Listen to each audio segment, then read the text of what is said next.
الله الرحمن الرحيم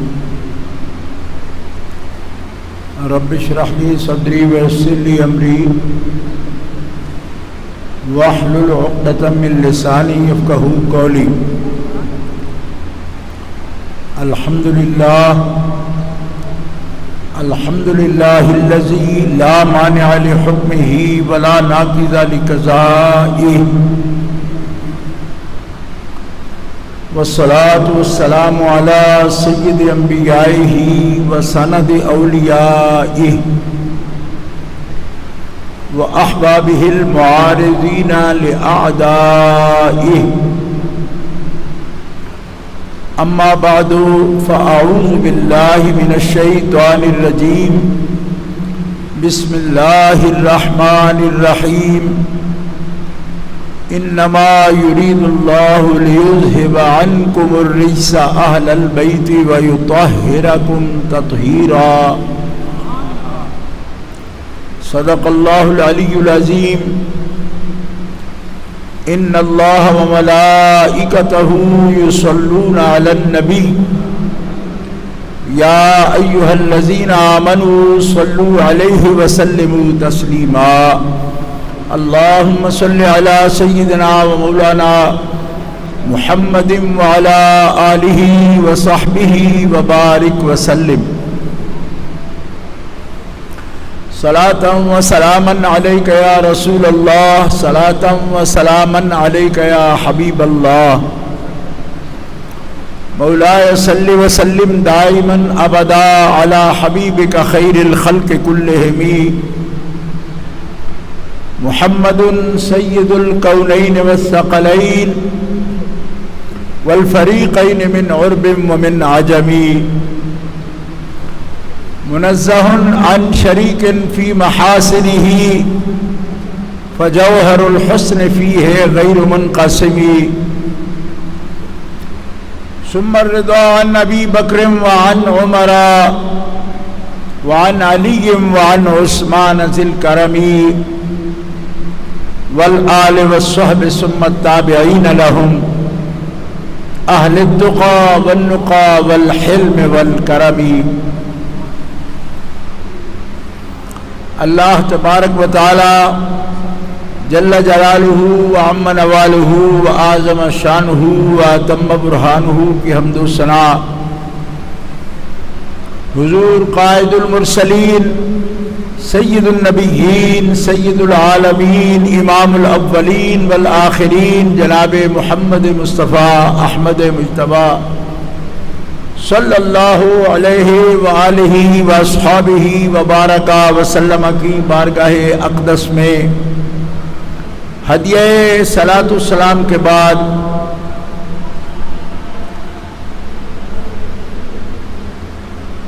آستانہ مقدسہ حضور امام الاولیاء سیدنا و مولانا امام علی بن عثمان الحجویری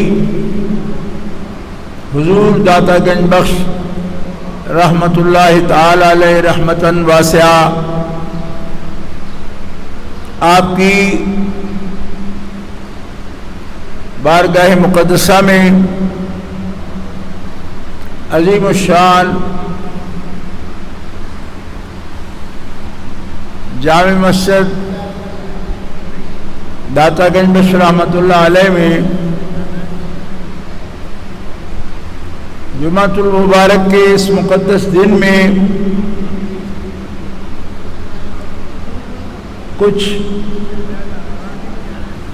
بیان کرنے کے لیے حضرت خطیب داتا گنج بخش جناب علامہ مفتی محمد رمضان صاحب سیالوی مدظلہ انتظامیہ کمیٹی جامع مسجد اور یہاں کے انتظام و انصرام میں محکمے کے تمامی ذمہ داران جن کے اہتمام سے مجھے یہاں حاضری کی سعادت حاصل ہو رہی ہے، اس کے ساتھ ساتھ حضرت شیخ طریقت پیر سید منور حسین صاحب شاہ صاحب جماعتی جانشین امیر ملت اور جانشین حافظ الحدیث حضرت قبلہ پیر سید محمد محفوظ شاہ صاحب مشہدی، میری جماعت کے مرکزی امیر جناب الحافظ حضرت میاں عبد الخالق صاحب القادری، امیر مرکزی جماعت اہل سنت پاکستان، ان کے توسط سے ہم یہ حاضری پیش کر رہے ہیں۔ اللہ تعالیٰ جل شانہ وعز اسمہ میری اور آپ سب کی حاضری کو قبول فرمائے اور اس ملک عزیز کو ہر قسم کی وباؤں سے محفوظ فرمائے۔ گرامی قدر حاضرین، آج کا موضوع حضرت سیدہ طیبہ طاہرہ بنت رسول کریم بدعۃ الرسول حضرت سیدتنا فاطمۃ الزہراء سلام اللہ علی ابیہا وعلیہا، آپ کی ذات مقدسہ کا قرآن و سنت کی روشنی میں ذکر کرنا یہ مقصد ہے، اور ان کے ذکر پاک کے لیے کسی بھی قول کی ضرورت نہیں پڑتی، کیونکہ نصوص میں، قرآن و سنت کی نصوص میں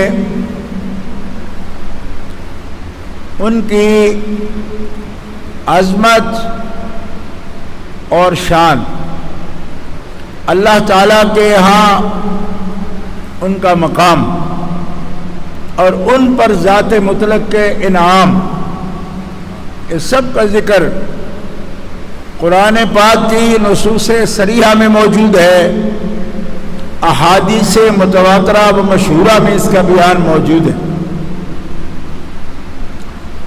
امت 1400 سال سے ہر قرن میں اس پر ایمان رکھتی ہے، اور خاص طور پر سواد اعظم اس امت کی سب سے بڑے اہل حق کے جماعت اہل السنہ والجماعت، ان کے اکابر ان تمام علو شان، علو مرتبت کو دل و جان سے تسلیم کرتے ہیں، اس پر اجماع امت بھی ہے۔ اور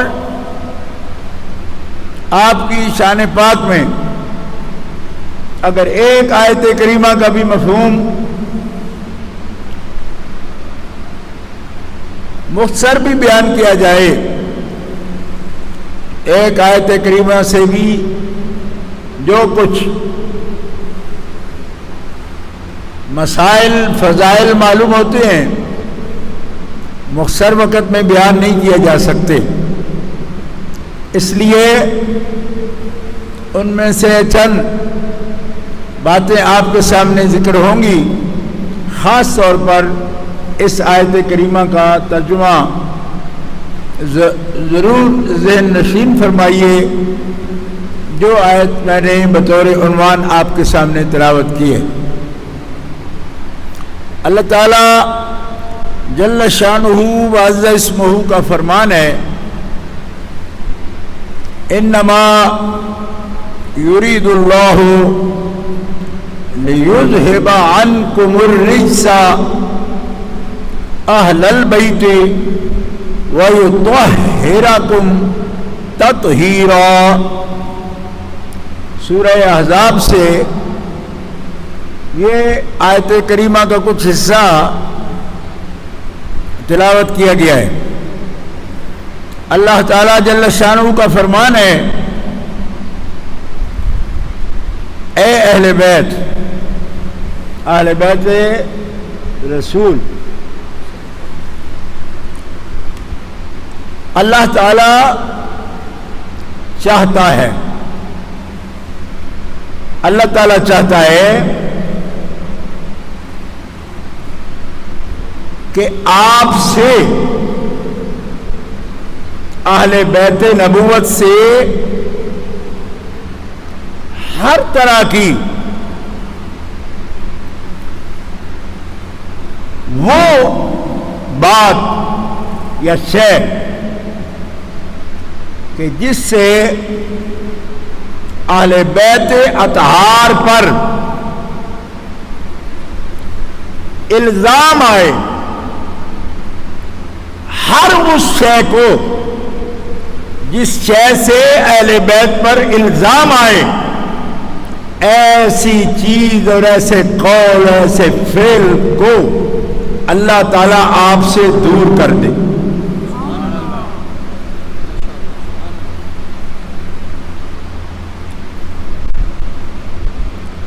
اور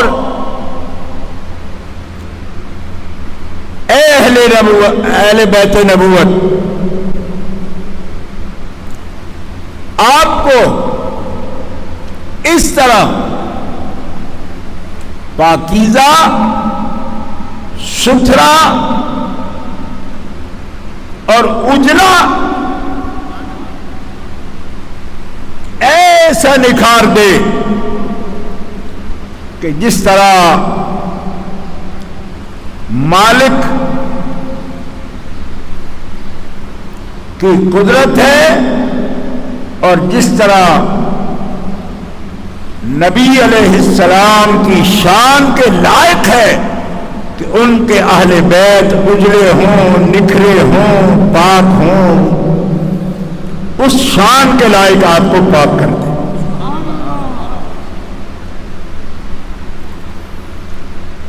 اہل بیت نبوت الزام سے پاک، کوئی بات بھی خفیف ان کی طرف منسوب نہیں ہو سکتی، وہ عظیم ہے، اور جو عظیم ہے خفیف بات اور استخفاف کی بات اس کی نسبت نہیں ہو سکتی۔ اہل بیت اطہار دوہری شان والے ہیں، اہل بیت بھی ہیں اور حضور کے صحابہ بھی ہیں۔ اس آیت میں جو اہل بیت مخاطب ہیں وہ سب حضور کے صحابہ بھی ہیں، اور وہ اولین مصداق اس آیت کریمہ کا خاندان نبوت ہے، یہ مستقل اعزاز ہے ان کا، اور شرف صحابیت بھی رکھتے ہیں، یہ بھی مستقل اعزاز ہے ان کا۔ اب قرآن مقدس کی روشنی میں یہ بات ذہن نشین ہو کہ ان سے شیطان، نفس اور شیطان اس کے شر سے یہ پاک ہیں، کفر سے پاک ہیں، شرک سے پاک ہیں، معصیت سے پاک ہیں، اور حفاظت الہی ان کو انعام کر دی گئی۔ اللہ رب العزت جل وعلا نے ان کو خطاؤں سے محفوظ فرما دی۔ اللہ جل شانہ وعز اسمہ نے بلند رتبہ عطا فرمایا، اور یاد رکھیے قرآن مقدس میں سورہ حجرات میں اللہ تعالیٰ کا فرمان ہے وَقَرَّهَ إِلَيْكُمُ الْكُفْرَ وَالْفُسُوقَ وَالْعِصْيَانَ أُولَئِكَ هُمُ الرَّاشِدُونَ فَضْلًا مِّنَ اللَّهِ وَنِعْمَةً۔ حبیب علیہ السلام کی جماعت اللہ نے ان کے لیے ایمان پسند کر لیا، کفر کو ناپسند کیا، یعنی کفر سے ان کو پاک کیا، فسوق سے پاک کیا۔ کن کو؟ نبی علیہ السلام کی جماعت کو فسوق سے۔ یہ غور فرمائیے اس بات پر، کفر کو بھی ناپسند کیا، گناہ کو بھی ناپسند کیا، اور عصیان کو بھی ناپسند کیا، پوری جماعت سے۔ اور اولئک هم الراشدون، یہی جماعت ہدایت والی جماعت ہے، رشد والی جماعت ہے، اور یہ اللہ کا فضل ہے اور اس کی نعمت ہے، انعام ہے اس جماعت پر۔ دونوں آیت کریمہ یہ بتا رہی ہیں کہ ان کو یہ آیت کریمہ سورہ حجرات کی جو آیت کریمہ میں نے پڑھی ہے اس آیت کا بھی مصداق ہے، اور سورہ احزاب کی جو آیت کریمہ پڑھی ہے اس کا بھی یہ مصداق ہے، اور مصداق بھی مصداق اولین ہے، پہلا مصداق ہے، پہلا مصداق ہے۔ پاک ہیں اور ایسے پاک ہیں جیسے پاکیزگی کا حق ہے، ایسی پاکیزگی اللہ تعالیٰ نے عطا فرما دی۔ اور اللہ کی جو چاہت ہے، جس کا ترجمہ میں کر رہا ہوں اللہ چاہتا ہے، کس لفظ کا ترجمہ ہے؟ چاہت۔ چاہت یرید اللہ کا ترجمہ کیا ہے میں نے، یرید اللہ۔ اللہ جب ارادہ فرماتا ہے، اللہ کا ارادہ اس میں کوئی کمزوری نہیں ہوتی، نہ کوئی رکاوٹ ہوتی ہے۔ فعال لما یرید، جو ارادہ کرتا ہے وہ ہو جاتا ہے، جو ارادہ کرتا ہے وہ ہو جاتا ہے، فعال ہے وہ، فعال۔ جو ارادہ کیا تو ارادہ کیا نا، اب ارادہ پورا ہونے میں کوئی کمی ہے؟ نہیں۔ اذا اراد اللہ شیئا ان یقول له کن فیکون، اللہ جب ارادہ کرتا ہے کسی شے کا، کہتا ہے ہو جا، وہ ہو جاتی ہے۔ ارادہ کیا اللہ نے اہل بیت سے ہر الزام دور کرنے کا، کہ الزام والی کوئی شے ان کے ساتھ نہ ہو، یہ اتنے پاکیزہ ہو، اتنے مطہر ہو کہ مصطفیٰ کی شان کے لائق ان کی اہل بیت کو پاک کر دو۔ جب ارادہ کیا تو جس اعلیٰ پاکیزگی کا ارادہ کیا وہ اعلیٰ طہارت خاندان نبوت کو حاصل ہو گئی، اس لیے کہ وہ فعال لما یرید ہے، ارادہ۔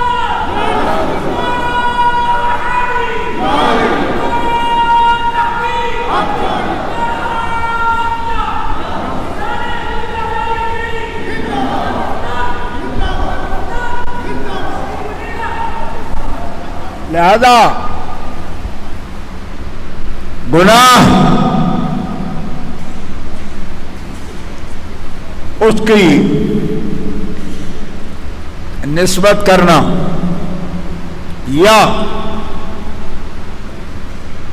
خطا کی نسبت کرنا، خطائے مطلق کی نسبت کرنا، یہ صریح گستاخی ہے. ان کی شان اس سے وراء الورا ہے، بلند ہے. خطائے مطلق، پھر امکان کے لفظ کی آڑ میں یوں ہی خطائے اجتہادی کی نسبت کرنا، امکان کی آڑ میں خطائے اجتہادی کی نسبت کرنا، جبکہ نہ اجتہاد ہو نہ خطا ہو، نہ اجتہاد ہے وہاں نہ خطا ہے. یہ پلے درجے کی کم ظرفی بھی ہے، کم علمی بھی ہے، بددیانتی بھی ہے.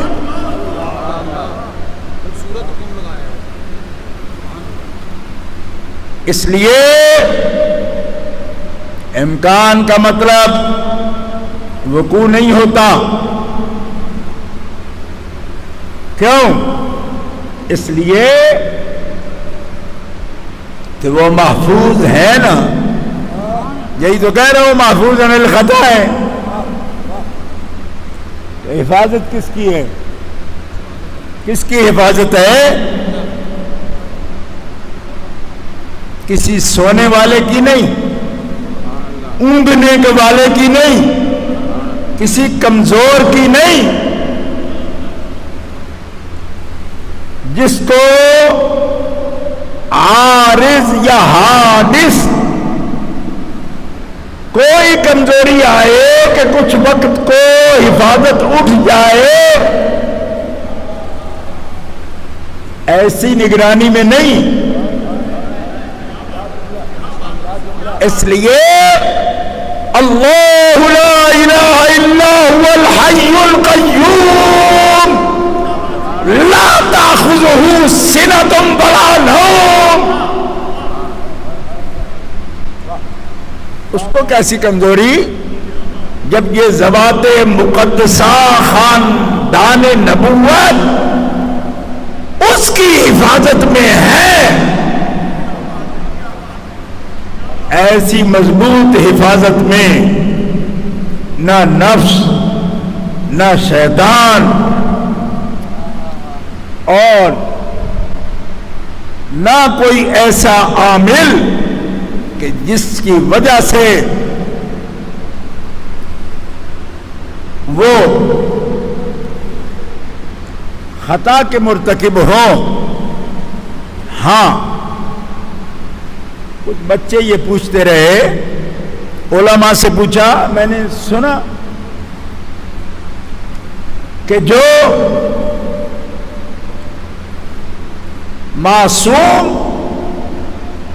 معصوم شرعی یعنی معصوم من الخطا ہے،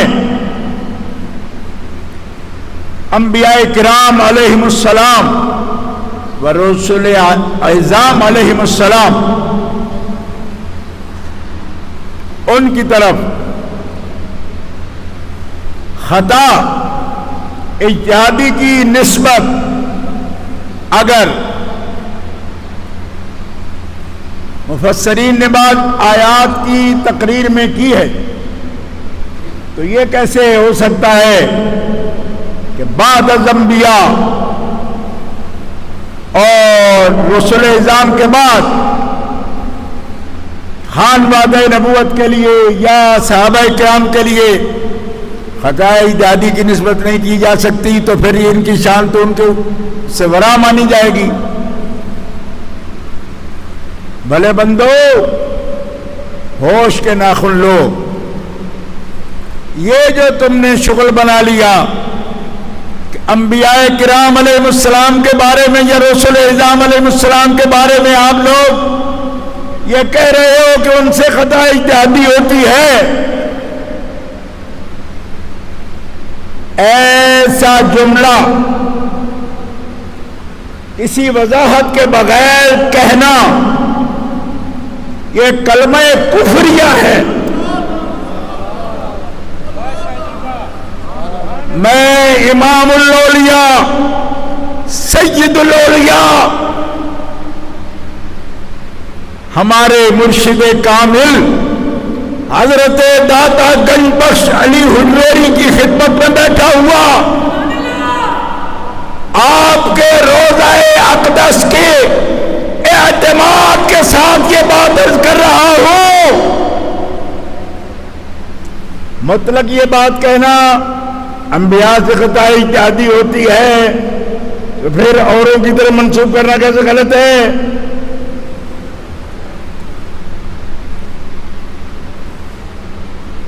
تمہیں معلوم نہیں تم کتنا بڑا ظلم کر رہے ہو اپنی جان پر؟ سن لو، اگر انبیاء کرام علیہ السلام سے خطا اجتہادی ہوتی ہے، یہ جملہ مطلق بولو بغیر اس قید کے جو ابھی عرض کرتا ہوں، تو یہ کلمہ کفریہ کیوں ہے؟ اس لیے کہ انبیاء کرام علیہ السلام سے امور شریعت میں، احکام شریعت میں، تبلیغ دین میں خطا واقع ہونا محال ہے، محال، ممکن ہی نہیں۔ اگر نبی سے خطا واقع ہو تو شریعت سے امان اٹھ جاتی ہے، وہی ظنی ہو جائے گی، شریعت میں شک آ جائے گا، احکام شریعت میں شک آ جائے گا۔ لہذا سب سے پہلے یہ مسئلہ بیان کرو کہ انبیاء کرام رسول اعظام واجب العصمت ہے، اور تقاضا اس کا یہ ہے کہ انبیاء کرام امور شریعت میں، تبلیغ دین میں، احکام شریعت میں خطا ممکن ہی نہیں بلکہ محال ہے، ہو سکتی نہیں۔ اگر ہو سکتی ہو تو نہ قرآن رہے گا، نہ حدیث رہے گی، نہ شریعت رہے گی، نہ شریعت کی امان رہے گی۔ او پگلو، حیا کرو، نبی ایک لفظ بھی بغیر خدا کے کہے کہ نہیں کہتا۔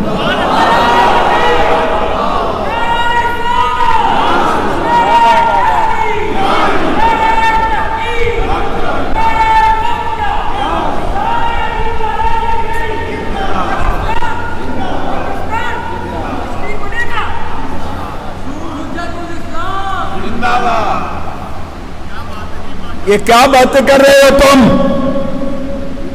یہ عقیدے کہ عصمت انبیاء سے اٹھ جاتی ہے، یہ تم پہلے نہیں ہو، اسی لاہور میں رہتے ہوئے مودودی نے یہ عقیدہ گھڑا کہ کسی وقت عصمت انبیاء سے بھی اٹھ جاتی ہے۔ تو کس کی نقل مار رہے ہو تم؟ کچھ نہیں سمجھ آتی، اگر تمہیں عقل چھین لی گئی ہے تو رو کے داتا کی جالیوں کو چھو کے کھڑا ہو، راستہ تمہیں مل جائے گا۔ یہاں راستے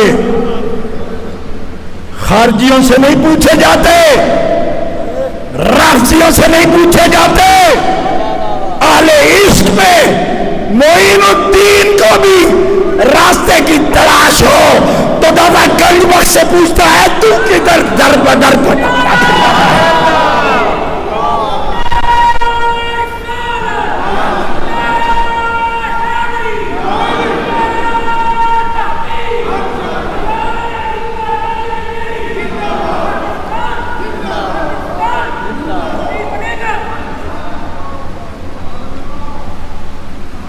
بار بار